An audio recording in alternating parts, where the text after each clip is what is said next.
Questions this evening about the potential fruitfulness of a meeting plan between the island's teachers and the Minister for the Public Service, Horace DALLEY.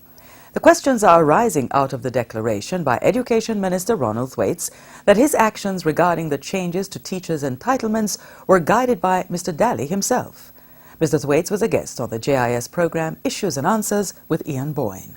Many argue that the row between the Jamaica Teachers Association JTA and former President Durand Dixon has shifted the focus from the dispute with the Education Minister.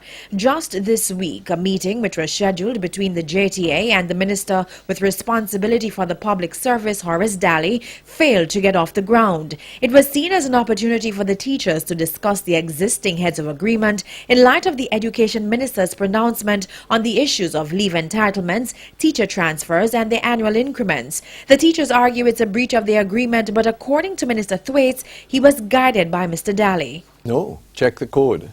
And I discussed these issues with Minister DALLEY before I made my speech. You did? Yes.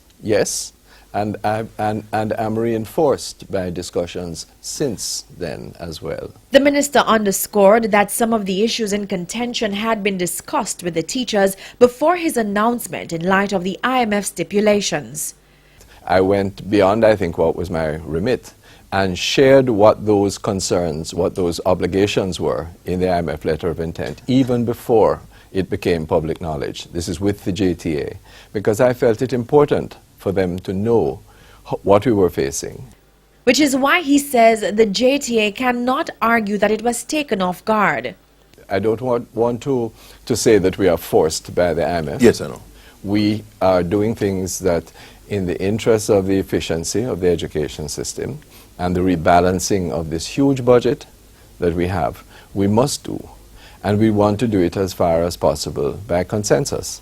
But yes, the rebalancing of leave entitlements is specifically mentioned, as is the teacher-student ratio, as is the issue of retirement, which in my view is the most controversial issue and which has not been taken up. The minister maintains that the ministry is open for dialogue, but it is still unclear whether the JTA will take up the offer. Janella Precious, TVJ News.